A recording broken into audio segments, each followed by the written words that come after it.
I lived with shame I never should have carried. Shame for bringing a beautiful daughter into this world instead of the son my husband demanded. Charles made sure I felt that failure every single day.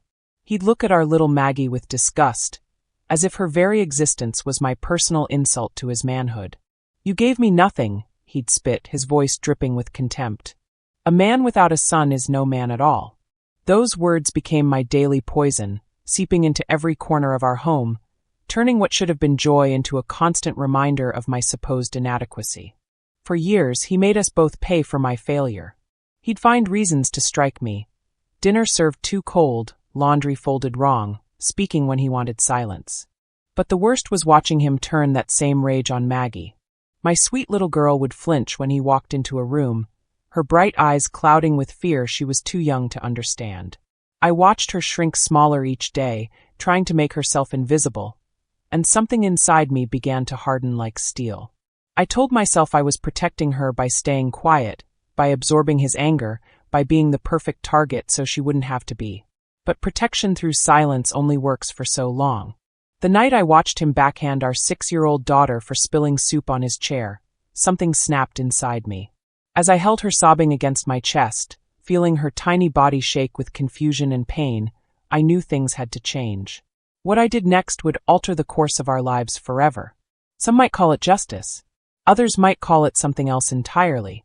All I know is that when you push a mother too far, when you threaten the one thing she holds most precious, there's no telling what she might become capable of. Just last Sunday, I sat in the third pew of St. Mary's, holding my granddaughter Emma's small hand in mine. She's 7 now, the same age Maggie was during those terrible years. As the congregation rose for prayer, Emma squeezed my fingers and whispered, "Grandma, why are your hands shaking?" I looked down at these weathered hands that have held so much, love, anger, weapons, babies, and I couldn't find the words to explain. The pastor was speaking about redemption, about how our past doesn't define our future, and I found myself studying Emma's face. She has Maggie's eyes, that same bright curiosity, but there's something different there. Safety. Trust. The kind of innocence that my own daughter never got to keep. Emma doesn't know what it means to duck when footsteps approach, doesn't understand why some women speak in whispers, doesn't carry the weight of someone else's disappointment in her small shoulders.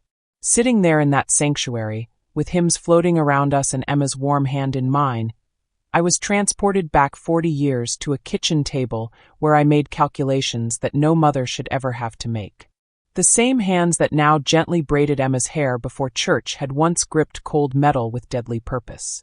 The same voice that now sang lullabies had once spoken words that changed everything. This isn't just a story about the pain that one man can inflict on a family. It's about what happens when that pain reaches its limit, when love transforms into something fierce and unrecognizable. It's about the choices we make in our darkest moments, and the decades we spend afterward trying to understand if we were right or wrong. Most of all, it's about forgiveness, the kind we beg for, the kind we struggle to give ourselves, and the kind that sometimes comes from the most unexpected places. I want to thank God and thank you, my dear friends who are watching me now. Tell me in the comments, which town are you watching from? And what time of the day did you find this video? Are you having your morning coffee or exercise, or perhaps resting after lunch, or just chilling in your bedroom at night? Or are you like me who likes to watch my little ones before bed? I always read all the comments, and I'm so happy to know where you're from, and when you take out time to listen to this grandma's stories. Thank you and God bless you. My name is Stephanie Dodson, and I was 22 years old when I learned that some dreams can become prisons. It was 1963 in Cedar Falls, Iowa, where corn stretched to every horizon and Sunday church bells marked the rhythm of our weeks. I had married Charles 2 years earlier, believing in the fairy tale my mother had painted for me. A good husband, a tidy house, children who would call me Mama and fill our home with laughter. Charles worked at the grain elevator, came home each evening with dust in his hair and calloused hands that once held me gently. He was handsome in that clean-cut way that made other women at church glance twice, with dark hair always perfectly combed, and a smile that could charm the pastor's wife into giving him extra helpings at potluck dinners. When we were courting, he'd bring me daisies from the field behind his family's farm and talk about the sons we'd raised together, how they'd carry on the Dodson name with pride. Sons. Always sons. Never daughters. Never the possibility that God might bless us with something different than what Charles had planned. When I found out I was expecting, Charles would pat my growing belly and announce to anyone who'd listen, "That's my boy in there. Strong little fellow just like his daddy." He painted the spare room blue before we even knew, bought a tiny baseball glove that he'd toss in the air and catch while talking about teaching his son to throw a curveball. I should have paid more attention to what he never said. What would happen if his plans didn't unfold exactly as he'd imagined? Maggie came into the world on a rainy Tuesday morning in March of 1964, pink and perfect and absolutely beautiful. I held her for exactly 12 minutes before the nurse took her to Charles, who was pacing in the hallway with a box of cigars labeled, "It's a boy." The silence that followed was louder than any scream I'd heard during labor. When Charles finally entered my hospital room, his face was stone. No flowers, no congratulations, no joy. Just cold disappointment radiating from every inch of his body. "You gave me nothing," he said, and those 4 words landed like physical blows. A man without a son is no man at all. Our neighbor Teresa Miller brought over a casserole the day we came home from the hospital. She was older than me, maybe 40, with graying hair always pinned back and eyes that missed very little. While I was still weak from delivery, she held Maggie and cooed over her tiny fingers, her perfect little nose. "She's precious, Stephanie. Just look at those eyes." Charles stood in the doorway, silent as a gravestone. When Teresa asked if he wanted to hold his daughter, he turned and walked outside without a word. I watched through the kitchen window as he grabbed his axe and began splitting wood with a violence that made me flinch with each strike. Teresa's expression shifted from confusion to something darker as she watched him too. "Some men take time to adjust," she said quietly, but her voice carried doubt. She stayed until evening, helping me with dinner, changing Maggie's diaper when my stitches made moving painful. When Charles finally came in, he ate his meal in complete silence, never once looking at either of us. That night, after Teresa left and Maggie was finally sleeping, Charles stood over her crib with his hands clenched at his sides. I watched from the doorway, holding my breath, waiting for some sign of paternal love to surface. Instead, he said, "She better be the last one like this." His voice was flat, emotionless. "Next time, you give me what I need." The next weeks blended together in a haze of sleepless nights and Charles's growing resentment. He stopped bringing me coffee in the morning, stopped asking about my day, stopped touching me altogether except when he wanted to try for the son I had supposedly denied him. When Maggie cried during his favorite television programs, he'd slam his fist on the coffee table and storm out. When she needed feeding during dinner, he'd eat in angry silence, jaw working like he was chewing glass instead of pot roast. By the time Maggie turned 1, Charles had perfected the art of making us both feel unwelcome in our own home. He'd moved his chair to the opposite end of the living room, so he wouldn't have to look at her high chair. He refused to hold her, to play with her, to acknowledge her existence, unless it was to complain about the noise she made or the money she cost. And slowly, insidiously, his disappointment began to curdle into something much worse. I should have recognized the pattern. Growing up, I'd watched my own father's face darken every time my mother announced another pregnancy, watched hope flicker in his eyes only to die when another daughter arrived. My mother bore 5 girls, me, then Sarah, then the twins Mary and Ruth, and finally little Helen. 5 chances for a son, 5 failures in my father's eyes. I remember being 8 years old, hiding behind the kitchen door when Helen was born. My father came home from the hospital, threw his hat against the wall, and shouted words that burned themselves into my memory. 5 times, Martha. 5 goddamn times, and you can't give me one boy. My mother stood there holding a loaf of bread she'd been kneading, flour dusting her apron, tears streaming down her face in complete silence. That night, I found her sitting at the kitchen table in the dark, still wearing that flour-dusted apron, staring at nothing. I climbed into her lap, and she held me without speaking. Her arms trembled slightly, and I could feel her heart beating too fast against my cheek. "Mama," I whispered, "it's not your fault."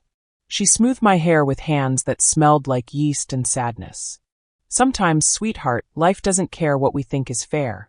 My father never hit my mother. That wasn't his way. Instead, he perfected the art of emotional cruelty.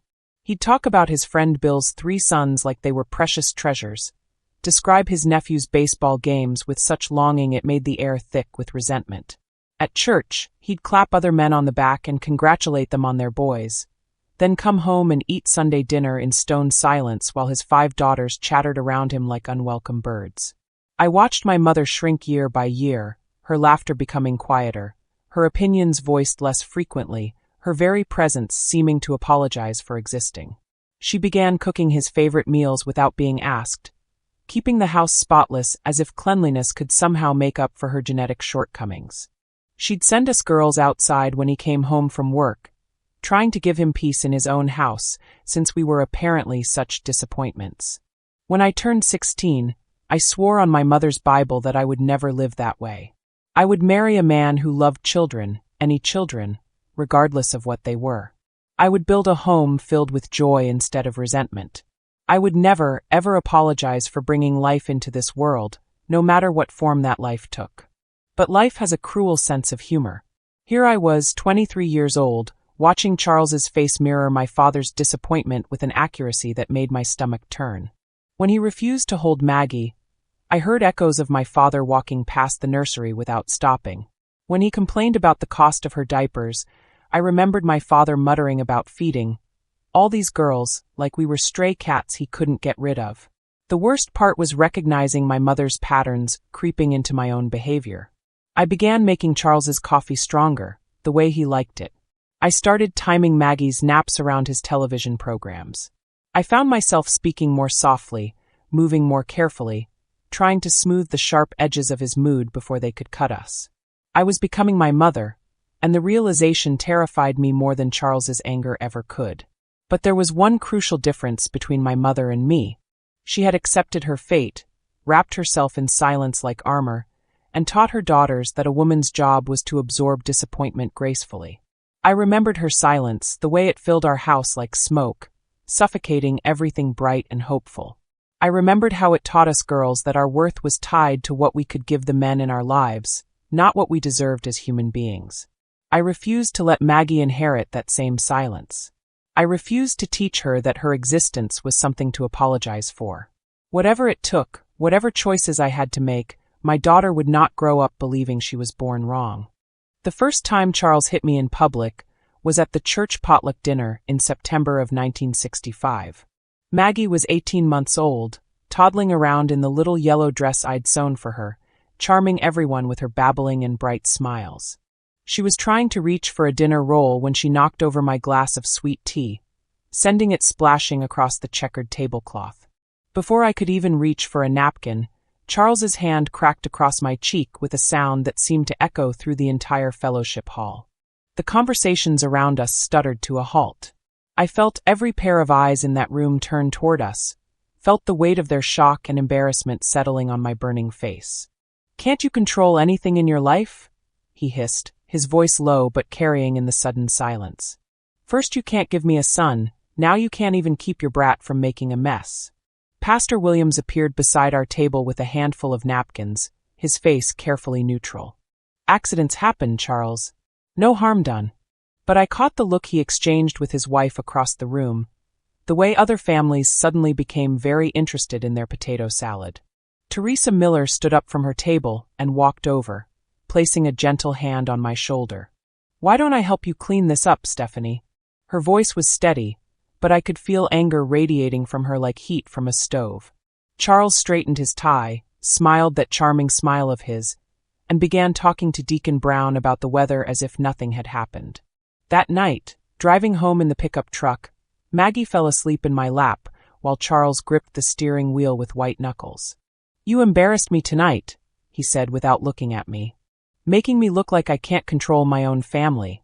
I wanted to tell him that he was the one who had embarrassed us, that 23 families had witnessed him strike his wife over spilled tea. Instead, I kept my mouth shut and stroked Maggie's soft hair while she slept against my chest, innocent and trusting and completely unaware that her world was slowly growing darker. The hitting became more frequent after that. A shove when dinner was late. A slap when I questioned why he'd spent our grocery money at Murphy's Tavern. A hard grab of my wrist when I suggested he might want to read Maggie a bedtime story. Each incident was followed by the same pattern. He'd act like nothing had happened, whistle while he shaved the next morning, kiss my forehead and tell me to have a good day like we were the perfect American couple. But it was the way he looked at Maggie that truly frightened me. The disgust in his eyes had hardened into something colder, more deliberate. When she babbled happily from her high chair, he'd mutter, "Worthless little thing doesn't even know how to keep quiet." When she reached for him with chubby toddler arms, he'd turn away like she carried some contagious disease. By the time Maggie turned 2, Charles had stopped pretending to tolerate her existence. He'd openly complained to his drinking buddies about being stuck with a useless girl, would refer to her as the mistake when talking to his brother on the phone. At the hardware store, I overheard him telling Tom Ferguson, "Should have known better than to marry a woman who can't do the one job nature gave her." The worst part was watching Maggie begin to understand. She stopped reaching for her daddy, stopped babbling when he was in the room, started clinging to my leg whenever his truck pulled into the driveway. At 2 years old, my bright, beautiful daughter was already learning to make herself small and invisible, already absorbing the poison of his rejection like it was something she deserved. Christmas of 1966 broke something inside me. Charles's brother David came to visit with his wife and their 3 boys, all towheaded and loud, and everything Charles had dreamed of having. I watched him light up around those boys, getting down on the floor to play with their toy soldiers, teaching the oldest one to whittle with his pocket knife, promising to take them fishing come spring. Meanwhile, Maggie sat in the corner with her rag doll, watching this transformation in her father with confused 3-year-old eyes. When she tried to show Uncle David the wooden blocks I'd given her for Christmas, Charles snapped, "Nobody wants to see your stupid toys, Maggie. Go play somewhere else." David's wife Susan looked shocked. "Charles, she's just being friendly. She needs to learn her place," he replied, not even looking at his daughter as she retreated to my side with tears streaming down her face. That night, after everyone had gone to bed, I found Maggie in her room, holding her rag doll and whispering to it. "It's okay, baby Ruth," she was saying, using the name she'd given the doll. "Daddy doesn't like us, but Mama does. Mama loves us very much." 3 years old, and she already understood that love was conditional in our house. 3 years old, and she was comforting a rag doll the same way I'd been trying to comfort her. The injustice of it hit me like a physical blow. This perfect little girl, apologizing for existing to a piece of cloth and cotton stuffing. Spring came early that year, and with it came the incident that changed everything. It was a Tuesday evening in April, the kind of soft, warm night that made you want to throw open all the windows and let the fresh air chase away winter's staleness. I was making beef stew for dinner while Maggie played at my feet with her wooden spoons and measuring cups, creating elaborate imaginary meals and chattering away about her day. Charles came home already angry about something, a problem at work, a broken piece of equipment, it didn't matter. His mood filled the kitchen like smoke, making everything feel smaller and more dangerous.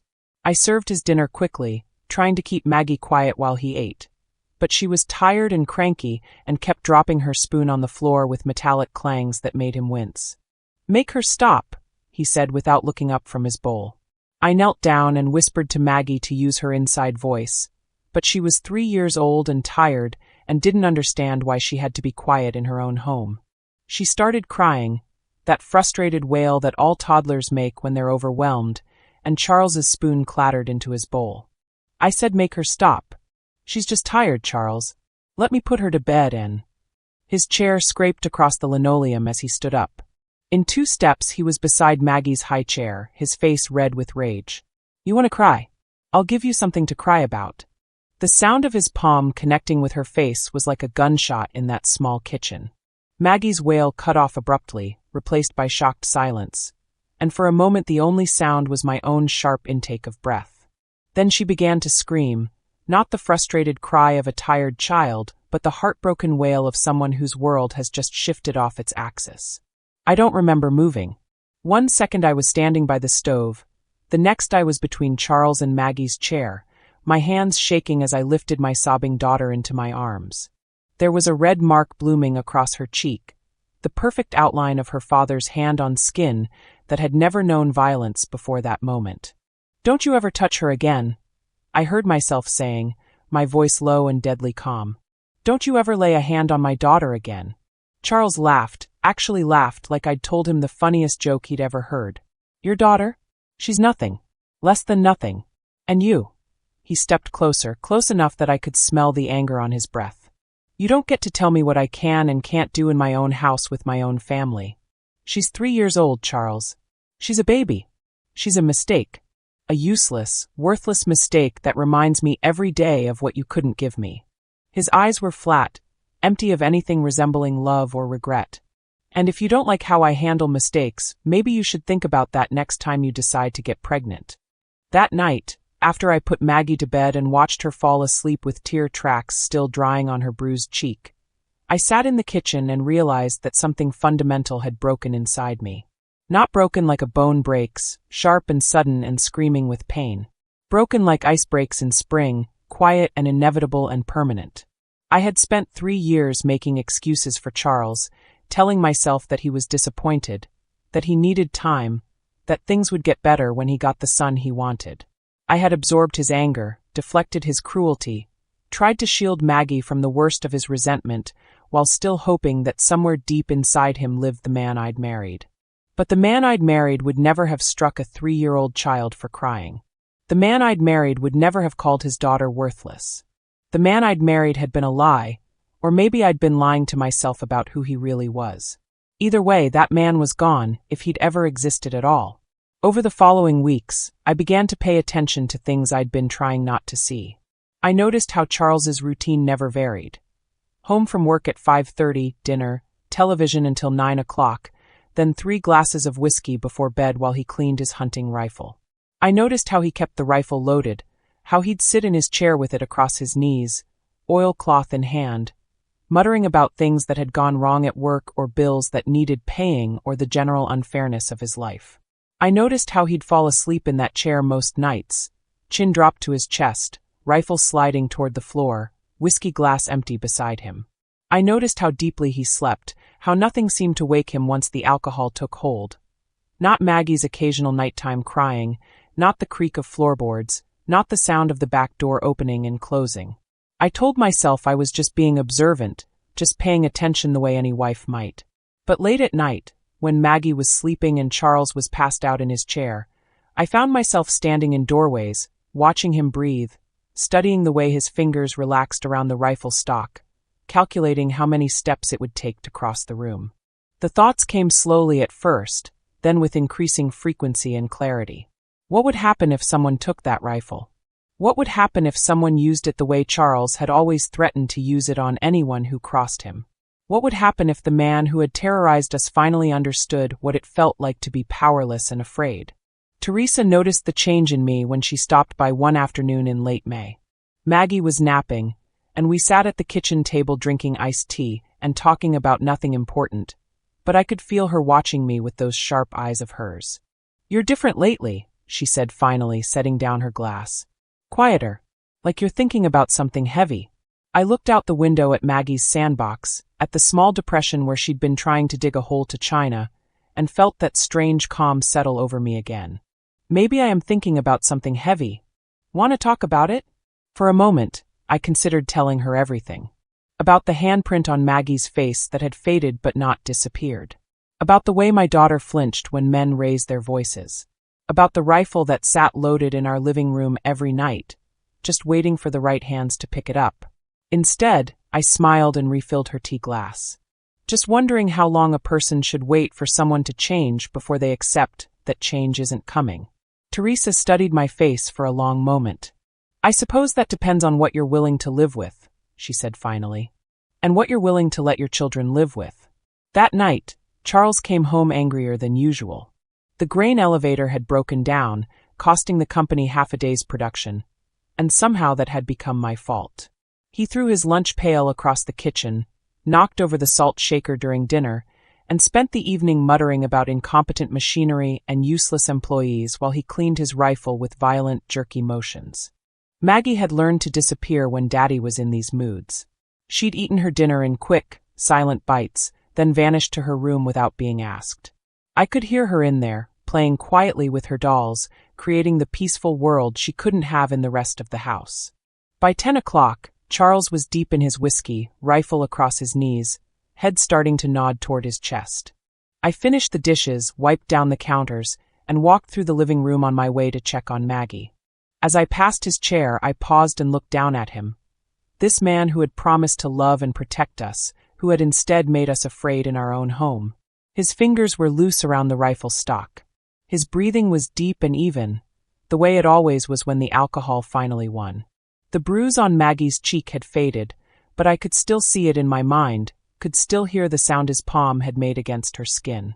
I stood there for maybe 30 seconds, watching him sleep, and felt something cold and final settle into place inside my chest. That night, as Charles fell into his usual drunken stupor, I walked past his chair, past his loaded rifle, past all the chances I'd given him to be better than he was. Instead, I went to Maggie's room and kissed her forehead, breathing in the sweet scent of her hair and making her a promise she was too young to understand but old enough to need. Then I returned to the living room, looked down at the man who had broken every vow he'd ever made to us, and decided it was time to stop waiting for him to change.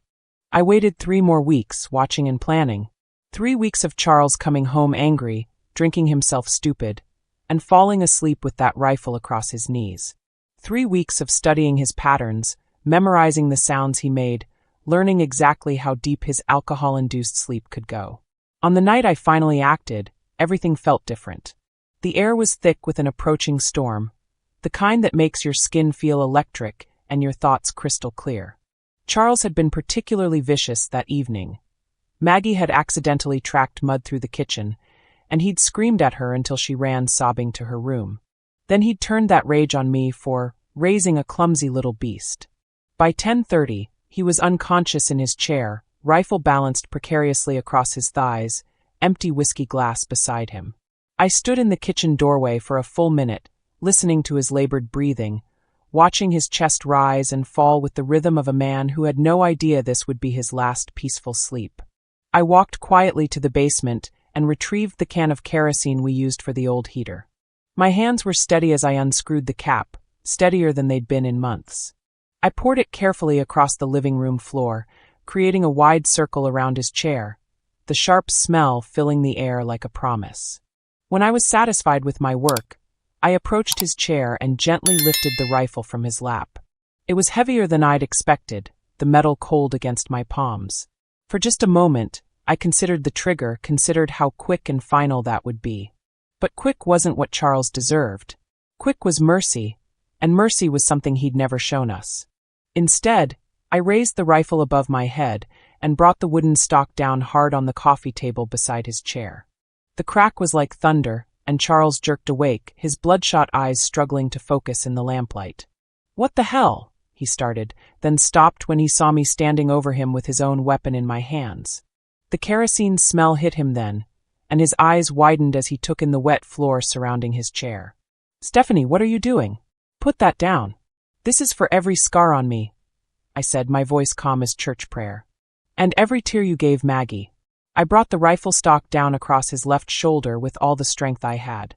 The sound of bone cracking was satisfying in a way I hadn't expected, and Charles's scream echoed through the house. He tried to stand, tried to grab for the rifle, but I was faster. Years of anticipating his movements, of staying one step ahead of his anger, had prepared me for this moment. The second blow caught him across the ribs as he struggled to rise. The third landed on his right arm as he raised it to protect himself.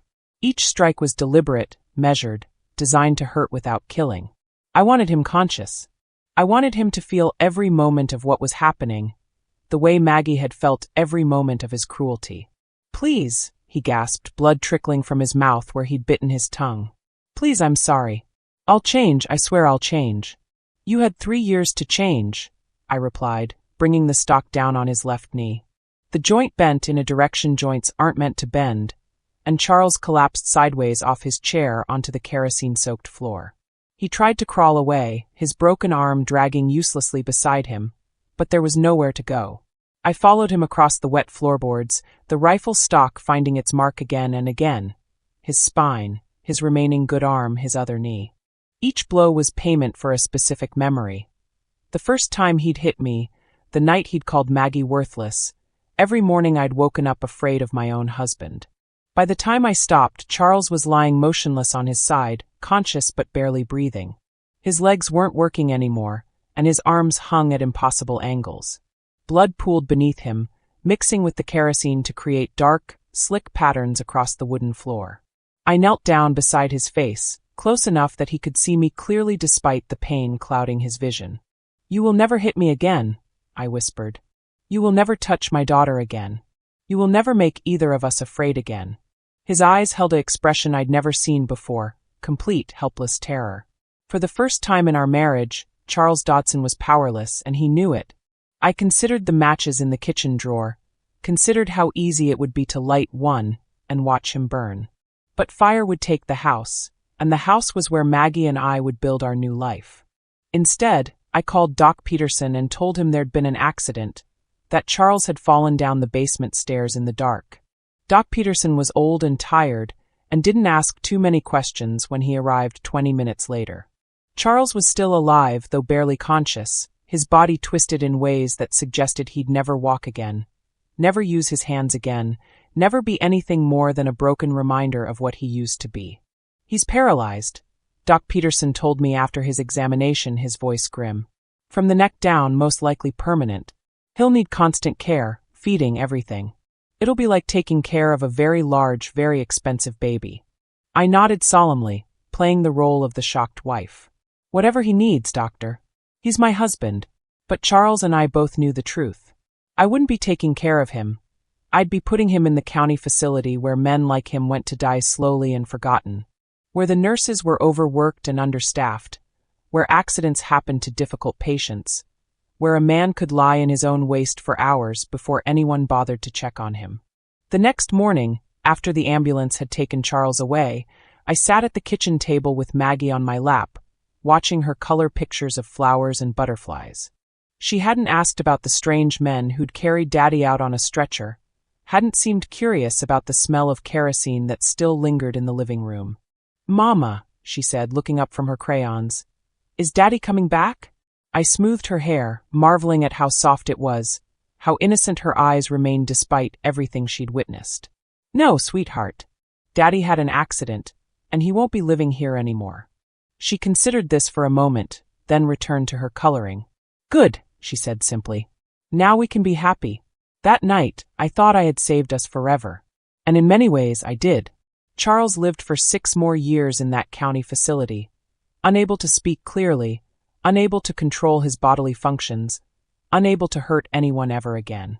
The few times I visited, I could see the rage trapped behind his eyes, the fury of a man who understood exactly what had been done to him but could never prove it, never seek revenge, never do anything but lie there and remember how powerful he used to be.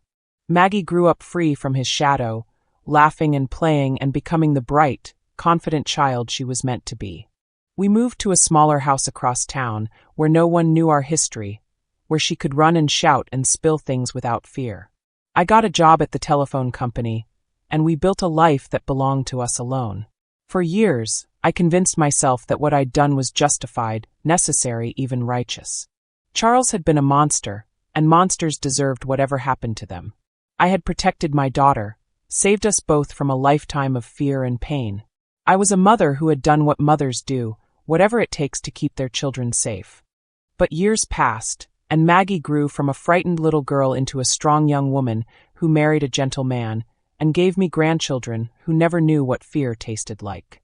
As I watched her build the kind of family I'd always dreamed of, one filled with laughter and safety and unconditional love, something unexpected began to happen inside me. The certainty I'd carried for so long started to crack, like paint peeling off an old wall.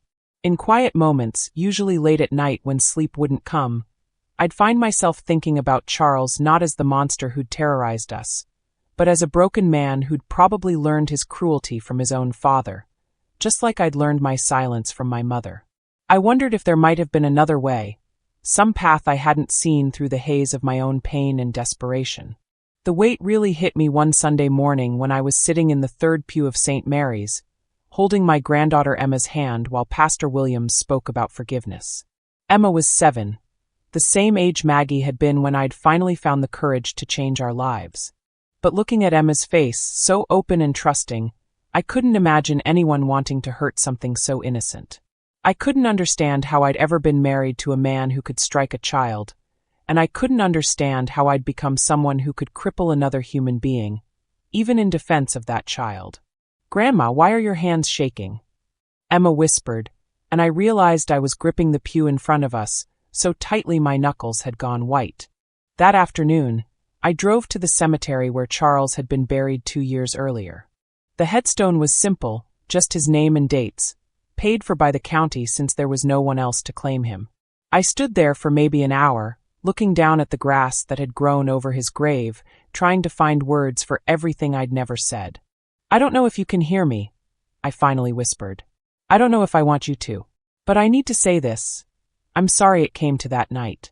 I'm sorry we couldn't find another way." The wind picked up, rustling the oak leaves above me, and for a moment it almost sounded like an answer. "I'm not sorry I protected Maggie. I'll never be sorry about that. But I am sorry about what I became that night, what I had to become."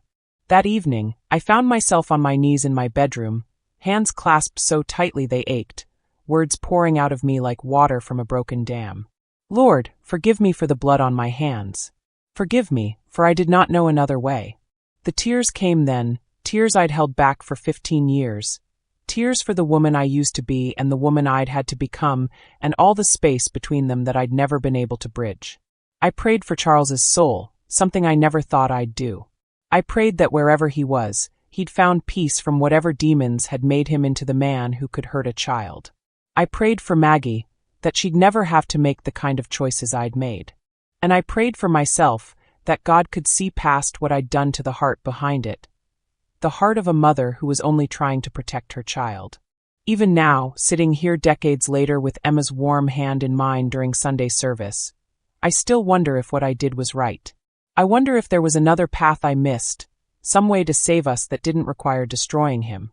But then I look at my daughter, strong and confident and unafraid, and I see the woman she became because she grew up knowing she was protected. I see my granddaughter, who's never learned to flinch when a man raises his voice, who reaches for hugs instead of hiding in corners. Maybe that's what forgiveness really means. Not pretending that what happened was right, but understanding that sometimes broken people make choices they never wanted to make, and somehow God's love is big enough to hold all of it. The pain, the fear, the desperate measures, the regret that comes after. All of it. I believe God saw my heart that night, saw a mother who had run out of options and prayers and hope, who had nothing left to give except her willingness to become whatever her child needed her to be. I believe he understood, even if I'm still learning to understand it myself. If you've ever wrestled with choices that keep you awake at night, choices you made when you were backed into a corner with no good options left, I want you to know you're not alone. Sometimes life breaks us in ways that change who we are forever, and sometimes we have to live with those changes long after the crisis has passed. Share your story in the comments if you feel called to. Sometimes the bravest thing we can do is admit that we're all just trying our best with broken hearts and imperfect wisdom. And please subscribe for more memories like this. These stories matter, not because they have easy answers, but because they remind us that life is complicated, and people are complicated, and love sometimes requires us to do things we never thought we were capable of. This was Stephanie Dodson. Thank you for listening to an old woman's memories, for holding space for the parts of me that are still seeking forgiveness and understanding. May God bless you, and may He forgive us all for the things we cannot forget, the things we've done, the things that were done to us, and everything in between that makes us human. Don't forget to like this video and subscribe to the Grandparents Archives channel. Also tell me in the comments where you're watching from. Your support means a lot to me.